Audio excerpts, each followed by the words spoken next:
Okay, hi everybody. Welcome to another episode of Get Into It with Gila. Today I have Elisheva Weiner, the feeding specialist. Hi Elisheva. Hi, thank you so much for having me. Thanks for joining us. I'm so excited. Me too. So could you tell us all a little bit about yourself? Where do you live? What do you do? Okay, sure. So I'm Elisheva Weiner, the feeding specialist. I'm located in Muncie, New York, and I work remotely via phone sessions. I am a feeding therapist, and I specialize in picky eaters, and I mostly do workshops and one-on-one clients. Okay, awesome. So what exactly is a feeding specialist for those people who don't know? Okay, so that's a really great question because it's actually pretty vague. A feeding therapist can either be a speech therapist or an occupational therapist. And the reason for that is that it's kind of mixed in our scope of practices. It kind of falls into both categories because speech is all about the mouth and feeding is all about the mouth. So there's that segue. And occupational therapy is very much sensory related, and most feeding problems have a sensory component there. So it's kind of vague, but I am a speech therapist. That's my degree. And I specialize in feeding therapy, which is a specialty within the field. Okay, very cool. So how did you like pick that career? How did you pick that specialty? Okay, so this is like my favorite story to tell because it really was life's path for me. I was a speech therapist working in a school, and my second daughter, when she was a baby, and I was started to introduce her to solids, right away I knew there was something wrong. This was about the five and a half month mark. Um, and as a speech therapist, I knew something was wrong because there was a lot of crying involved. There was a lot of gagging, vomiting, and it just became a really, really stressful time for both me and her. Um, and I reached out to, the necessary people and got her evaluated. And at the time that she was evaluated, she was actually like 9 months old. And she got a full comprehensive evaluation, and she was functioning in terms of her feeding was at the 1 month mark. So she was had really regressed, not just with not going forward in solid food, but with her bottle intake, she was regressing rapidly. And when they sent me the speech therapist to do the therapy from the agency, the therapist didn't really know much about feeding therapy. Mm-hmm. And what I realized is that in the field of speech therapy, a lot of therapists don't really know that much about feeding therapy. And so I started to do my own research because I was the parent and I needed to figure this out. So me with the speech therapist and with the team, we kind of did a lot of research. We figured things out. It was so interesting. And that really just, right there just caught me. And I was like, hey, this is what I want to do. Wow, I just got goosebumps because first of all, I didn't know that story. And second of all, that's really intense to go through that with your child. Like, something's wrong, maybe because of your clinical practice, but you Yeah. also don't know how to fix it. And then you have like a professional come and try to help you, and they don't really know because it's true, I guess. Like, when we are clinically trained, we're trained in general. And unless we get like that really, really specific training, we don't really know that much. That's just the way it Exactly. is. Exactly. And that's really why it's a specialty. In college, I think I had one class on feeding. Well, two, one for adults and one in pediatrics that was all hospital based. So there wasn't anything really about most kids who need the feeding therapy. So that was kind of like my segue into feeding therapy. But what kind of got me even further was once my second daughter was getting the help she needed, and she was progressing and really doing well. And to this day, I always say there's so much hope because she's my best eater. She's my most adventurous eater, and I really think it's because of all the therapy we did with her. I kind of took a step back and looked at my older daughter, who at the time was such a picky eater. And she was, it was really difficult for us. Our feeding dynamic was all about bribing, threatening, convincing, manipulating her into just eating. And it was so stressful. The family it was so stressful. And meals happen 3 times a day, every day. Right. every day, and it was so stressful. So I kind of took a step back, and I'm like, if I am doing this feeding therapy to help someone who's really not eating well, and really needs the help, then why can't I figure out, what I can do for my older daughter who's just, the regular picky, doesn't want to eat. So why can't I help her? And that's really where I delve deeper. Um, and that's where I really learned about how I practice today with the division of responsibility from Ellyn Satter. That opened the world, and kind of helped me figure out the feeding dynamic and the feeding relationship and the value of that. So I guess we'll probably talk, more about that, I'm Right. assuming. But I just want to continue with my story because it's really interesting, because once then I was working with my older daughter, on the relationship with food, then I had to take a real look at myself and be like, what am I doing with my food? And what messages am I kind of giving over to my daughters about food? And what do they see me doing when I look in the mirror and I'm examining my body and shaming myself? What are they seeing? And that's really like the full package that I was able to find intuitive eating. So I found it through my daughters, and like just the whole journey was just amazing, and just really life-changing. So how did you find intuitive eating? So that's really a great question. So as I said, I first stepped into the division of responsibility, kind of intuitive eating for children. I was immersed in that world first. I didn't know about intuitive eating, but as I was working with my daughter, I was kind of working with myself in that same way. And I wasn't familiar with intuitive eating at all. And I kind of started doing that work on my own. And then I came across it actually from a Facebook group, the intuitive eating group for Jewish women. Mm-hmm. I forget the exact name. Something like that. Intuitive eating for Yeah. Jewish women, yeah. And that was when it had just started. It had just began. There was only a couple followers. It was a really small group. And I came across it. I joined, and I just was like, whoa, this is amazing. There's so much out there that I don't know and that I can learn and that can really help me with my practice and my job, with feeding children, because a lot of it starts with us as adults.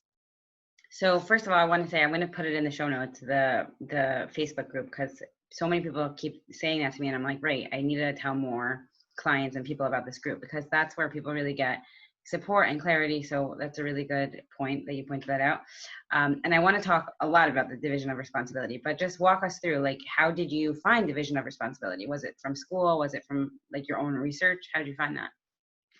Yeah, so I had not heard about it in school at all, not in my training at all. It was really through my own research. I was reading a lot of books, a lot of articles. I was really just whatever I can get my hands on, that's what I was reading. And it started with, my first daughter, well, she's my second daughter, but the first one who was having an issue and needed feeding therapy. That's really what opened up in terms of the world of research and, with feeding and pediatrics. And then I kind of stumbled across it with all that research, and I was like, hey, what is this? And then, of course, I took out every single one of Ellyn Satter's books, Right. and, I looked at all the studies that were done, and I was like, this is it. Like, it spoke to me. So tell us what is the, I guess, the main points of the division of responsibility. Okay, so the division of responsibility, it pretty much is what it sounds like. It divides the responsibility between the parent and the child in the feeding relationship and the feeding dynamic. Each person has their own job, and as long as each party is sticking to their responsibility, that's where the feeding can happen in a very organic and really loving way, and we don't fall into the power struggles and the pitfalls that many times come along with feeding children. So the basic setup is the parent is in charge of the what of feeding, the when of feeding, and the where of feeding. So what's being served, where it's being served, and when it's being served. And the child is responsible for whether to eat or not and how much to eat. Okay, got it. So so I obviously already knew that, and I teach my clients this also, but I would love for the listeners to hear how it actually works in a feeding dynamic. So can you tell us, like, when so you use the division of responsibility with your second daughter? I use it for all my children. Absolutely. Right, but when you first started learning about it, like was it something that you implemented with your second daughter who was only 9 months, or was you first used it with your older daughter? So I first used it with my older daughter. My second daughter, again, because she was in feeding therapy, and she was, her feeding issues really were problematic, and they needed to be worked on, not just a surface level of power struggle behavioral issue around food, but she had more severe issues where it was stemming from. So it wasn't just like, oh, she's a picky eater. It was that she had some medical issues that needed to be addressed, and therefore was coming out in this way. So once kind of the medical issues were resolved, we had to build up her kind of tolerance and her just her wanting to eat, because eating again for her was such a negative experience. So we really had to combat that. But I really implemented the division of responsibility with my oldest daughter, who was just a regular, typical picky eater. I was pulling my hair out every meal time. And I just want to share a story, if I can, for your listeners, because it was something where I realized, like, hey, things are not working. So I had, like, the way I was parenting and the way I was feeding my oldest daughter, this is years and years ago, was that, I had told her how many bites she needed to eat, and that's what she needed to eat. And I stuck to my guns. I am one who can stick to those boundaries and those rules. So I had the rules, and and she would do them, and it was technically working for us. The short-term goals were being met. She was eating, her bites of chicken and her bites of salad. She was eating them.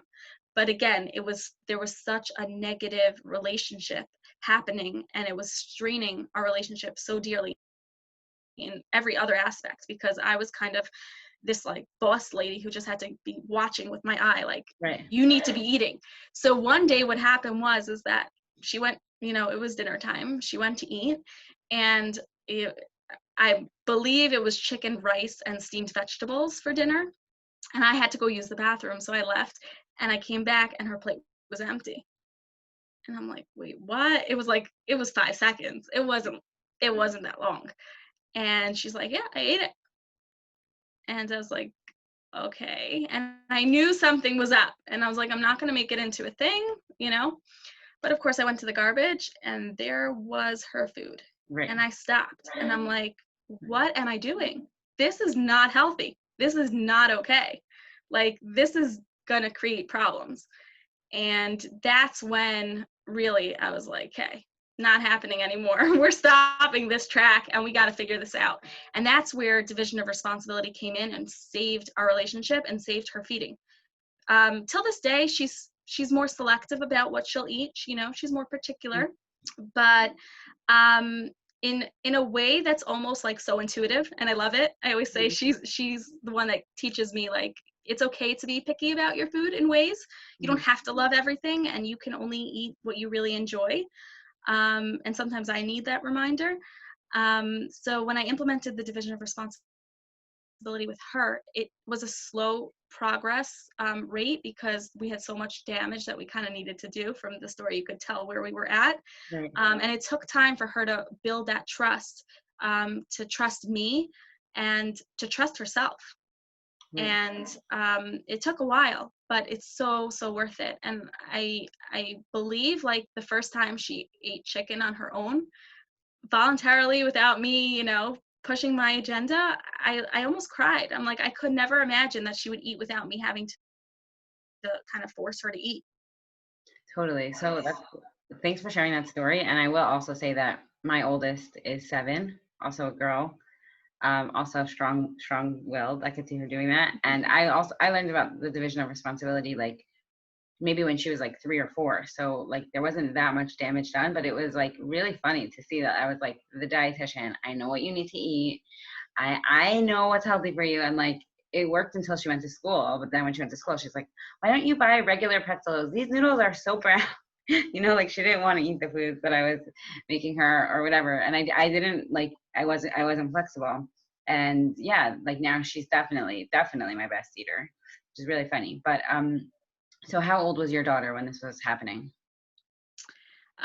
So she was about 4 or 5 years old.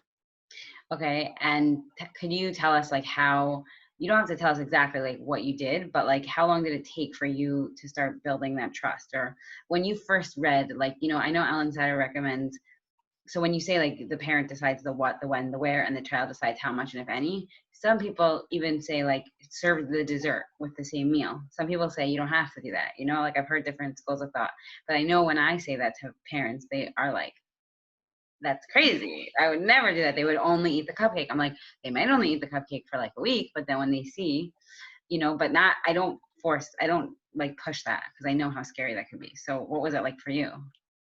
Yeah, so when I first heard that and read that, I was like, okay, I don't know, this doesn't sit well with me, this is too soon. And the beauty of it is that you don't have to do that. It's just an option. It's an option also that I give my clients. I teach my clients. I talk about it in my Feeding Fundamentals workshop. It is really scary for parents because, again, the way that we think about food, many people think about food, it kind of doesn't make sense. But, and I go into real detail about this in my workshop because we go into desserts and we go into play foods, we go into all this. I tell parents, if you think about it, it's actually really interesting because, we ask kids to eat, like they come to the meal and they eat, and then they're full, and then we come out with a very yummy, delicious, exciting dessert. Right. So we're kind of reinforcing the idea that they should overeat. Right. And that's the Really one good. aspect of it. And the Mhm. second aspect is that it does put down the meal food because it makes it, oh, this is like our chore food. We have to get through this in order to get our dessert. Even if it's not so outright, it is underlying that kind of message. So children can learn that meal food is kind of like a chore, and they're kind of just getting through it. And we don't want kids to relate to food in that way. We want kids to enjoy all foods. To have a healthy relationship with all foods. So that's one way you can do it. But again, it can be really scary for clients to start that way. And I get it because I also was very scared about that. And I didn't do that for a while. At first, I implemented the division of responsibility, and I implemented family style meals. That is something that is my number one, recommendation, is to institute family style meals, which is that everyone in the family who's present comes to the table and the food is served in serving dishes in the middle and everyone can take. And the reason why I feel like this is so important, and oh my gosh, there's so many reasons for it. And again, my Feeding Fundamentals workshop talks all about this. But it's really important for kids to have that and trust that they are in charge of the whether to eat or not and how much. And by that setup, that the food is in the middle of the table and each person is taking on their own, that just really fosters that they should be in charge of that because they're taking it on their own. And of course, little kids need assistance, and that's okay. But that setup really just fosters the division of responsibility so that they can do their responsibility. So, so you said little kids. Like I know a lot of my clients ask me, like, what if my child can't, serve themselves a meal? So, what's your recommendation age-wise? So the best is really to get them involved and serving themselves as young as possible. Again, assistance, if they just need, you can hold the serving spoon with them while they're taking. And even young children, like, babies who are still in high chairs or toddlers still in high chair, there are ways to allow them to decide. So you can either put, if you're giving it to them on a plate or on their tray, you can start off with a small amount and let them eat, and then they ask for more, or you see that they want more. And this is a really important thing when feeding infants and young children who can't talk. You really have to go off their cues, and that we call responsive feeding, to really respond according to their cues. You have to be very in tune with them, and to allow them to have more when they want more. And that setup already starts that process. And even more than that, what begins the process of division of responsibility is when baby-led weaning is implemented, because baby-led weaning is the approach where infants and toddlers self-feed. So they feed themselves. They're the ones that are picking it up and putting it in their mouth, as opposed to the parent spoon feeding them, or even feeding them bites of food on a fork. So this allows for them, again, sets them up to be the one to do their responsibility. So whatever we can do to set them up to do their job, let's do that, and let's foster that for them. Right. So I have so many questions and like so many things to say about that. Go So for it. first of all, I wanted to ask you, I can imagine what the answer is, but for the listeners, I want them to hear the whole process. So with your daughter, you said that you not using the division of responsibility and feeding time becoming such a struggle was having a strain not only on the feeding relationship, but on the whole relationship. So why does that happen? And like, I see this a lot with my clients, and I think they're confused. So why do you think that happens? Yeah, so I always say like feeding is like a microcosm for everything else, in terms of our parenting.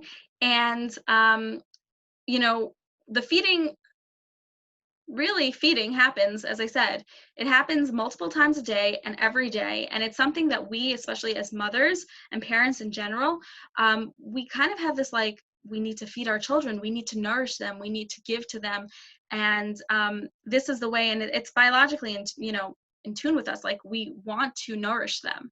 And I think that parents many times can fall into this kind of trap of wanting the best for them, but again, not knowing how to really implement that, and put it into practice the right way. And not only is it not doing what we intend to do, which is nourish them, but we're actually kind of taking a step back, which is really, really, sad, because we're really just have the best intentions when we're parenting our children. And sometimes we don't realize that what we're doing is really harmful in some ways, or making things harder for us, harder for them. So, and you're going to need to guide me back to the question because I'm rambling a little bit. So I said, why was it that the feeding relationship was strained, but then every part of the Right. Yeah. Right. Okay. Yes. Thank you, Gila. No problem. So, That happens to me all the time. so the feeding relationship is really, it's really just one aspect of our parenting relationship and the relationship we have with our children. So it ends up being that this is happening all the time, right? It's happening multiple times a day, every day. And then it kind of goes into other areas. So if you're taking the role as, oh, I need to tell you what to do, and I need to force you to do the things I want you to do, and you're doing that when it comes to feeding. So that's, again, multiple times a day, every day. Okay. So then you're going to automatically take that role with you into your other parenting. Probably the number one thing that comes next is sleeping. And I have a lot of clients who have issues with bedtime. It's really, really hard because, again, it's like we want what's best for our child. We want them to get their sleep. But sometimes the way that we do it is really kind of backfires. Right, definitely. So that's really interesting about the sleep. So I don't really see that, but maybe I just don't know about it from my clients. I'm not sure. But that makes sense. So what I was going to ask you on top of that question is that you mentioned that you were struggling to feed your children, like it was a battle. And then when you learned about division of responsibility, and then also intuitive eating, which is really common, and just for the listeners to know, people who raise their children with this model, division of responsibility, are raising intuitive eaters. So they kind of go hand in hand. But you said that like you noticed that you really had to look at your own relationship with food, right? Like you had to look in the mirror and be like, what am I projecting? So Yeah. So is that what you see often with your clients, that they are projecting their own unhealthy relationship with food? Yeah, I see it many times, and many times I need to work with my client simultaneously or sometimes separately. Either, we want to kind of focus first on their child because that's why they're coming to me, but we sometimes have to do a lot of work around their own thoughts about food and their body and where it's all coming from. Many of us don't really realize because, again, we live in a society where it's so normal. Diet culture is all around us, and it's so just part of our everyday that sometimes we don't even realize the messages that we think and that we're receiving, and then what we're in part turning over to our kids. So I do encourage all my clients when I'm working with them with their kids to do their own work, and to really delve into intuitive eating for themselves. It really just a parent, going through that journey of intuitive eating and being able to tune into their body and, look at food in terms of a neutral way really does wonders for their kids. And it's such a simple thing that you can do. Well, it's not really simple, but I'm saying it's something that you can do and you can control because it's about you. And it's something that will benefit your child. So it's definitely something I encourage my clients to do. Right. Like a lot of times I'll tell a client, like, I think I have to work with you. Like, I think I have to work with the mother before, or maybe I don't even have to work with the child because it's really the atmosphere of the house. And I also wanted to say the reason why they go hand in hand is because it makes so much sense. Like, basically, when you force your child to eat, like, this is what you eat and this is how much you have to eat of it, you threaten their autonomy. And it's the same thing when we force ourselves what to eat. Like, you want to eat the pizza, but you should really eat the salad. You want to eat the hamburger, but like you really shouldn't, or you really should have vegetables instead, or whatever. And you're just really threatening your own autonomy. So it makes sense that that's what we're projecting onto our own children, because even though it's so funny, because like when you said that your daughter threw out the food, you realized like it wasn't working. Like, so many people, I think they realize on some level, like, this is not working, like that this dieting isn't working, or this forcing our kids to eat isn't working. But maybe it's because of what you said, we're so like entrenched in diet culture that like we don't see another way. Like, do you think that's what it is? Yeah, so I think that we really have all, surrounding us, and it's really hard to, sift through all that and tune into our own bodies and figure out what we really need, because we have so many messages that are telling us all these rules and all these things that we should and shouldn't, and so much about that. Um, Unless somebody is doing the work, I really find it difficult how not to give a part of that over to our children, and then our children go out into the same world that we're in, and it just gets reinforced there. So it's really something that parents can do, and I encourage it tremendously, and I commend every parent who tunes into themselves and learns to do that and focus on their relationship with food, because that's the greatest gift that you can do for your child. Right. So like the example that we were talking about giving dessert on the same plate or the same table as the rest of the meal, a parent might be afraid to do that because they would never do it for themselves, or if they were to do it, it would feel very guilty or shameful, like, oh my gosh, I'm eating a cupcake for dinner, so obviously they're going to project that onto their child. So now just one more thing, I wanted you to explain, like, the main division of responsibility is the parent decides the what, the where, and the when, and the child decides how much and if any. But what are the other like caveats or rules, um like, I don't know, I'm sure but the ones that, like, I'll say what I teach, but I want to hear the ones that you teach. Sure. So as I previously mentioned, family style meals are a huge aspect of it. And that's something that, again, like, it really makes for a difference. And I encourage everyone to really sit down. A lot of busy moms, don't sit down with their kids when they're eating, and it really makes such a difference when we do. So So yeah. why does it make a difference when we eat with them? Okay. So yeah, this All is right, this is sorry a, for this is a good one. No, this is a good one. yeah. It makes such a difference because, first of all, you have the parent is sitting at the table modeling for the child, which really does wonders for children. They look towards their parents as models, just like we spoke about what messages are you giving over, because they're looking towards you to see how to figure out the world. So the same way they're looking towards you to figure out how to navigate the table, how Yeah. to navigate what foods to put on, how much to put on. They're looking at you to see what you're doing. So there's that modeling aspect, and that really can help deal with picky eaters as well. When they see a healthy model, someone who's courageous and someone who's adventurous in terms of their eating, they can be encouraged that way. And then it also helps because, again, it's the relationship aspect. You're sitting down to a meal and you're bonding over food. And that relationship, it's building up the positive aspects of that. And that's really where I tell clients to start, because what many clients come to me starting with is that there's a lot of this negative dynamic and this negative relationship, and there's a lot of things that are going in the negative direction. I always say, start building the positive. And if you can sit down and talk, have a nice conversation and talk with your child about your day, maybe something you're grateful for, and start bonding over food, that builds up that positive atmosphere, and that's going to make your child encouraged to want to be at the table and to enjoy being at the table and to enjoy eating together. So I love that, because it's like you're not even really focusing on the food. I mean, obviously there is a focus on the food, but like I think it's important for parents to hear this, that like just the modeling itself, just the positive atmosphere, like if dinner time becomes a war zone, which it does for a lot of people, then yeah, it's uncomfortable for everyone. And I was going to say that I had one of my kids' friends over, and I think her mom was saying like, oh, she doesn't really eat anything. Like she's not going to eat like your dinner. And like my kids were like so happily enjoying this like fresh breaded chicken on the bone.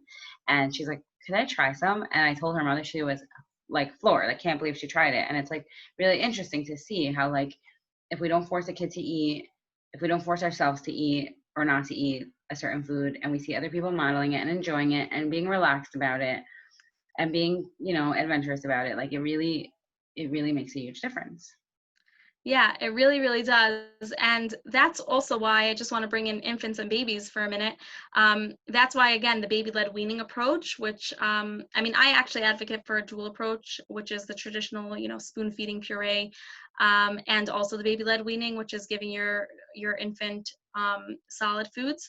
Because again, it invites them into that family dinner, and they're eating the same foods that everybody else is eating, and we can all eat together, and that invites it and just facilitates it in such a nice way. And yeah, and one of the workshops that I do is that's coming out actually soon is first feedings, and that's all about, you know, introducing the first solid foods to your baby and how to do that, how to go about it. And really the best thing for a parent is like if we can start this process from the very beginning, when we first start introducing the food to them, and then continue it through their childhood. And then we can kind of bridge that gap into intuitive eating in their older child teen years.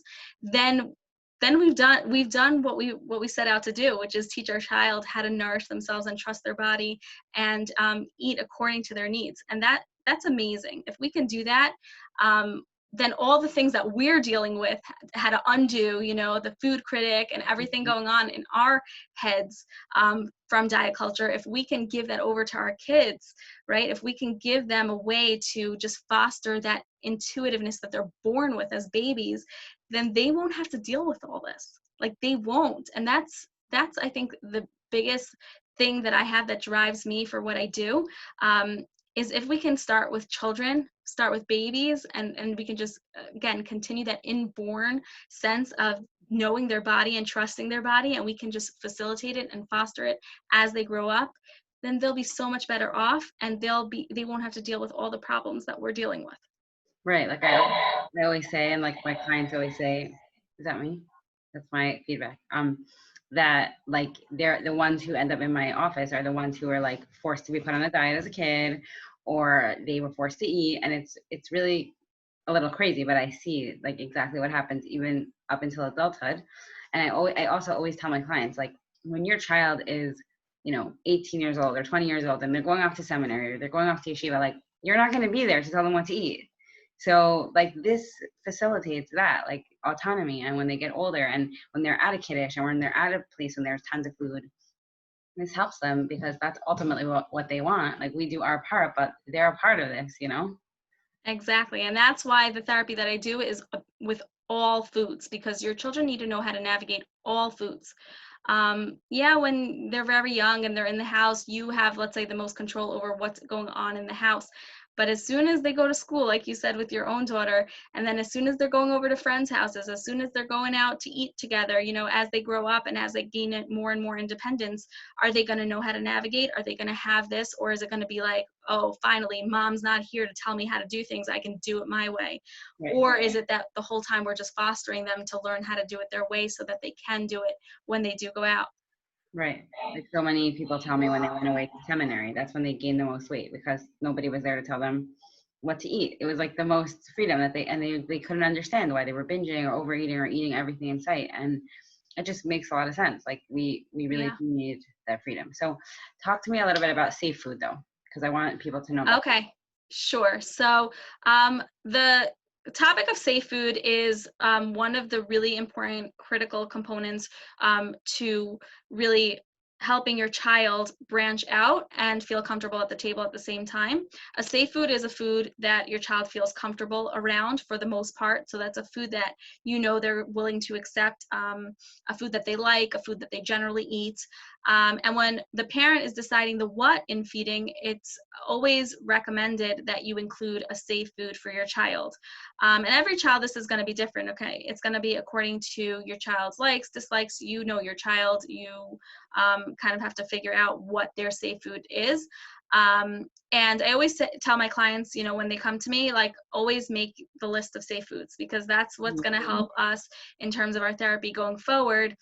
In so many ways, it's going to help us know what we can give them so they feel comfortable while still serving other components of the meal so they can branch out and allow them to feel safe at the same table at the same way. But it's that really helpful tool that will allow both the safety and also the ability to branch out. So I love that. And the list of safe foods is not just for that purpose, but it's also a start for therapeutically to know when some of the strategies that I use and techniques that I use are food chaining and the food hierarchy, which I know in terms of intuitive eating, that sounds like no, but it's really not a food hierarchy in terms of different foods, but it's the way that we eat food. And I guess maybe I'll just explain a little bit about this. We use this. Yeah, we use this therapeutically. So we would have at the very beginning, and a lot of us don't really think about it this way because we just eat. But for a picky eater, it's really important to think about food in this way. The first like kind of bottom tier of the pyramid is just being okay and tolerating the physical presence of food. So for example, if a food is served in the middle of the table, right, on a serving plate, is your child able to tolerate that? So not even them, it's not even on their plate, they're not even eating it, it's nowhere near them, it's just in the middle of the table for everyone to enjoy if they want. Can your child tolerate the physical presence of the food? So for a picky eater, many times they can't. Many times you'll have that person saying, "Ooh, that can't be near me. Move it to the other side of the table," or, "Oh, I can't sit here. That's bothering me." So that's a really big step, and a lot of people overlook it. And then going up the pyramid is being able to tolerate using, touching it with, not directly, indirectly. So for example, with a utensil or with a napkin or something of that sort. And then can you tolerate the smell or the odor of the food? Can you tolerate it that now coming in closer proximity? And we start, at the fingertips. Can they tolerate touching the food? And then we get closer and closer to the mouth. So many times in feeding therapy, we'll just place the food on their cheeks. Can they tolerate that if, without eating it at all? We move closer. Can they, kiss the food? Can they lick the food? And ultimately, can they put the food in their mouth, spitting it out so they don't have to swallow the food? And then can they chew the food and swallow the food? So that's kind of like all the steps, the pre steps to eating. And that's kind of the food hierarchy in feeding therapy. That's super interesting. Really makes a lot of sense. I like that you're breaking it down, because I think for a lot of parents, they don't realize how traumatic it could be to force a child to eat. It really is threatening. It's and I've heard you speaking about this on Instagram. If it's eat your vegetables, or you have to eat 10 bites of that, of course they're not going to want to eat that going forward. They're literally being forced. Yeah.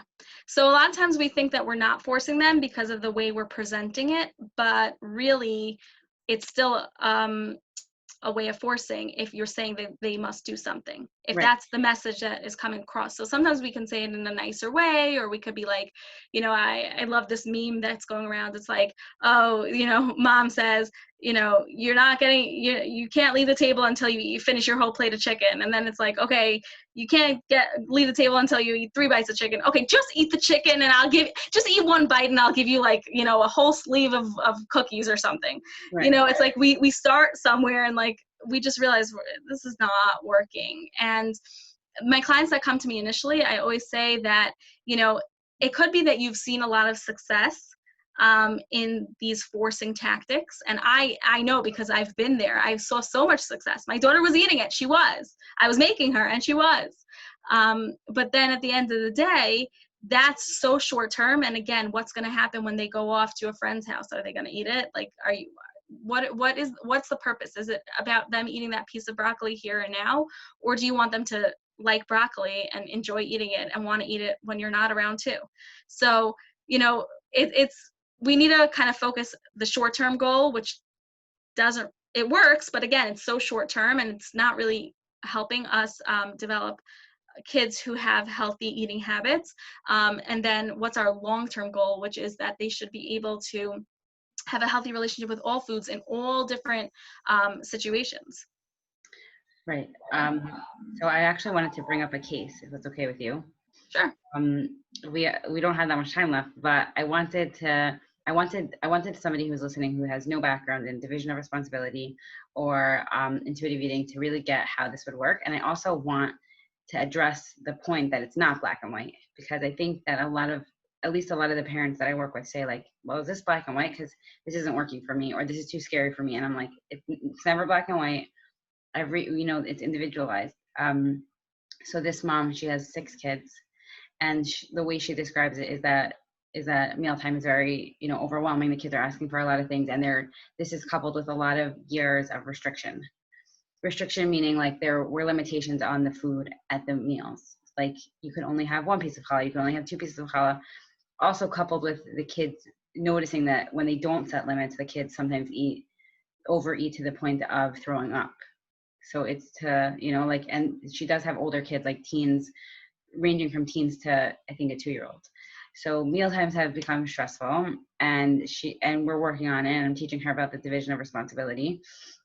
But she's so great. She like sends me emails with questions, and it's so good to be prepared for the sessions. But she asks really, really good questions, and I would love to hear like your perspective on it. Like with a family of 6, it's not every person who I work with has 6 kids. It really is like I have 3 kids, so it's hard to imagine for double the amount of kids.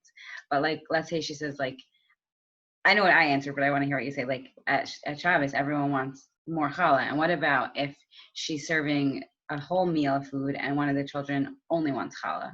So how does she make that fair? How does she makes all these different types of food because all the kids want different types of food. What about condiments? What about drinks? Like it's a whole picture, So obviously you can't answer it like on one foot, but what would you say to that? Okay, so for starters, Shabbos meals, I have some pet peeves. This is kind of about like the example that dessert served on the plate. One of my biggest pet peeves with Shabbos meals is the amount of courses that there are. Oh yeah. So yeah. So you just gave the example of the challah, and many times this is what goes on because the challah is what we start with, and many times kids are hungry. They come to the meal hungry, as they should, and they want to just eat. So they're filling up on the challah before the rest of the meal has been brought out. So one of the best ways to do this is really to have the food prepared in advance and the food ready to go. So this way, it's kind of like everyone gets a piece of challah, and the rest of the food is out. So it's not, oh, all there is to eat is challah and maybe some dips, and that's all we're eating, and then, we're filling up on that. Right, let me interrupt you for 1 second, because I want to say this is probably my clients' biggest concerns. A lot of their biggest concerns, they come to the meal on Shabbos. They've been taking care of everyone else the whole day. They're literally starving, and what do they see? Fresh bread. Obviously, they're going to eat a lot of bread. So yeah, I love that. Just I say that too, or I'll tell a mom like, make yourself a plate of delicious food before Shabbos and enjoy it. But I love that. The food should be ready to go, because of course it makes sense if you're starving, the child's starving, if an adult's starving, and there's fresh bread on the table with dips. That's what we're gonna eat. Yeah, and I like what you said also, because if you're coming to the table starving, and I'm sure you do a lot of work with this, and in terms of the hunger fullness scale, if you're coming to the table starving and it's been like you're kind of on the scale, you're got into that number, that it's kind of not just a normal hungry, but you're starting to get into that starving mode, then you're going to come to the table in a very different way than just the appropriate hunger for meal appetite and to have a meal. Right. And I say the same thing about kids, and that's where like the when in division of responsibility really comes in, and that's up to the parent to have the when, because we can kind of know this and we're responsible in this way to plan this accordingly. And young children really need to eat every 2 to 3 hours. So if your kids are coming to the table starving, that's also not going to set them up to be so successful at the meal, because and just like adults, really, we go into that starvation mode, and then we just need to eat whatever's in front of us, and we can't even stop just for a minute to wait for the rest of the meal. Right. So that's another thing with your kids, really to incorporate a feeding schedule, so that way kids are not coming to the table starving hungry, because that's not beneficial either. We want them to be hungry so that they're motivated to eat and they'll enjoy the meal, but we also don't want them to get into that starving mode. Right. I wanted to talk a little bit more about the family, if I could. Yeah. So it's funny that you said, a family of 6, 6 kids, and that dynamic can make things, much harder, because there's a lot of people, there's a lot of things going on, and it could be much harder. But in some ways, it could also make things really much easier, because you have that family sitting down at a meal, and you have everybody coming together, and you have it's more like structured in that way, and it can be really, really nice and really helpful. Because I have some clients who come to me and they have, let's say, one child, or two young children, and it can get difficult. They're like, it's like they don't want to come to the table, or they're not ready to eat, or this is happening and that, and they're young and they're children, and that's normal. And I always say, as they get older, and maybe as a family grows, if it's planning on growing, it does sometimes get easier. That being said, it is always easier if it's, again, put into practice, earlier on. It is very hard to kind of change gears when your kids are a lot older. Like you mentioned, for this family, they have teenagers, they have younger kids. So it is harder to start putting things into practice, but it can be done. And if you kind of enlist the older kids also to help you out with the younger kids, it really does help. So you'll have a lot of help in terms of them being able to bring food to the table and being able to plate things, on serving dishes and bring it out and serve. And that can be really helpful in terms of the parent and the mother, in terms of her own intuitive eating. She'll have more help available to her. Right. Yeah, I was gonna say, like, it's interesting, because I'm one of 9, so I get like the whole like huge family thing, but I only like I didn't know that perspective as a child. So as an adult raising my own kids, it's just interesting, because I have 3 kids, and I know that when I only had, let's say, 2 kids, and they were in the younger, I guess, let's say I had a 2-year-old and a 5-year-old, I had the same problem. Like, the kids wouldn't come to the table, they weren't hungry, they didn't know they were hungry, they were bored, whatever. And now that like my oldest is like 7, and then I have an almost 5-year-old, like they do their parsha sheets, it's fun. And the truth is, I really like what you said about the courses. I'm still on this, because I've realized through my own work of intuitive eating and all the other stuff I do, self-care and everything, I realized like we serve way too much food on Shabbos. And like, now that I make the same food every week and my kids look forward to it, and we usually, I'm very funny about this, right after my husband makes kiddush and everyone's eating challah, I usually bring out the food, or like I'll make myself a plate, because I'm really hungry and I'm not satisfied eating a lot of pieces of challah. It doesn't feel good, and then I want to eat the rest of the food, but I'm stuffed. So I think that you gave a lot of good information about like how to structure not just the meal, but everything else also. Yeah, I hope so. Do you have any more questions for me? I really like learned a lot, honestly. Like, I hope that people listen to this and they really think about like what the division of responsibility is and intuitive eating. And also I want people to know that it could be implemented in steps. And like what you said, even if the kids are older, it could happen. And not just that, like, it could be so beautiful. Like, it could turn like this mealtime that's like a war zone into something beautiful. Do you want to share like a client win, like a client who you're struggling with that's like doing really well now, or like a story or something like that? Yeah, sure. So, oh, there's so many. Which one to choose?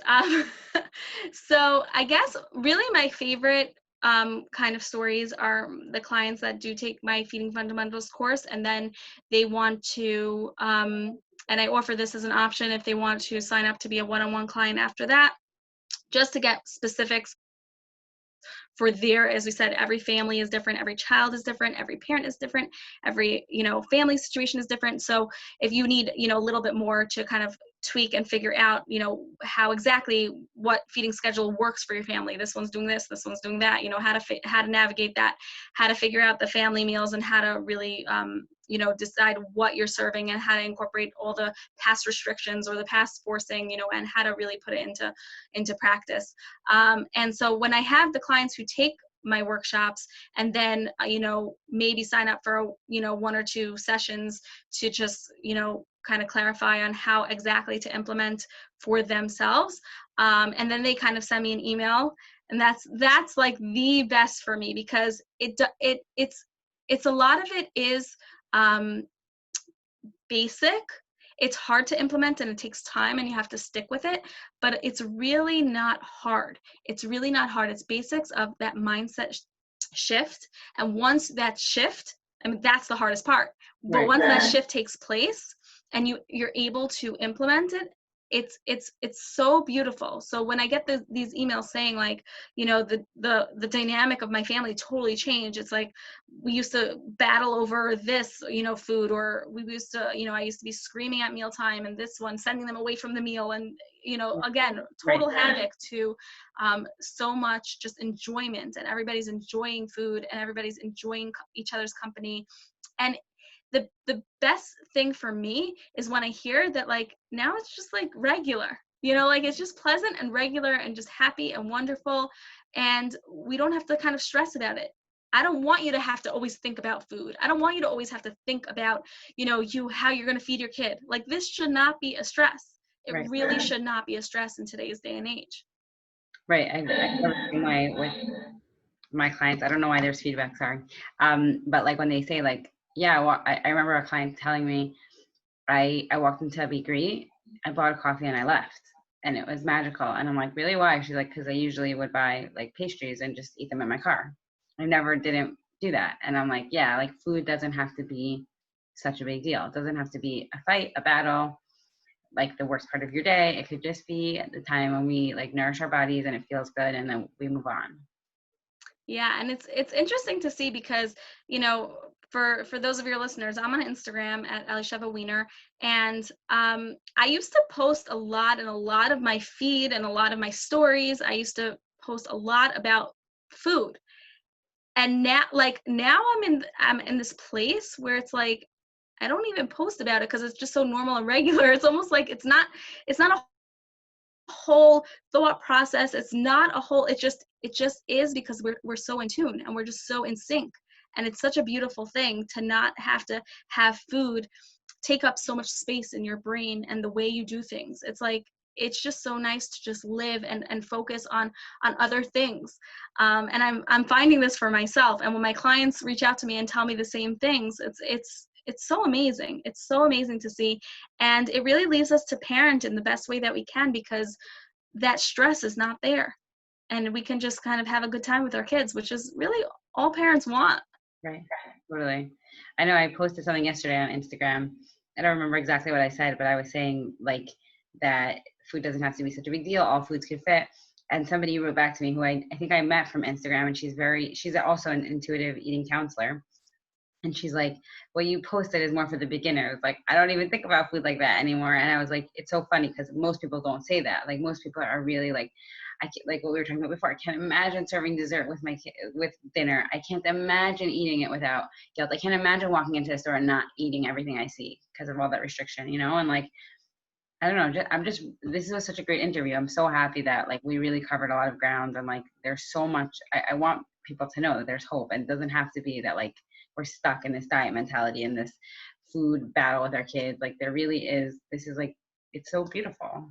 Yeah, and this for me, like, I'm not sure when you're going to put out the podcast, but this month, the month of July, for me, is just a month of a lot of hope because, again, it's my second daughter's birthday month, and this, you know, when I look back and I think about her as a baby and the amount of stress and the amount of um, just really like dysfunction that was going on was so intense and so extreme, and it was such a big part of my life. And now to see her as an almost 6-year-old, you know, my most adventurous eater, loving food, enjoying, and not even, you know, it's not even a thing.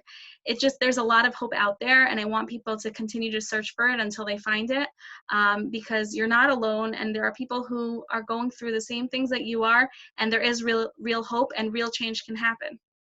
Definitely. Okay, so I was going to ask you where could people find you, but if you wanted to end the podcast with anything extra, anything else you want to say, or you want to just tell us where we could find you?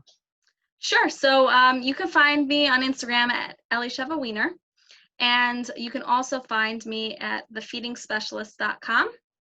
And as always, if you want to reach out, you can always send me an email at thefeedingspecialist@gmail.com. Okay, great. So I'm going to put all that in the show notes so people can find you. And thank you so much for coming. It was so great. Thank you, Gila. Bye. Bye.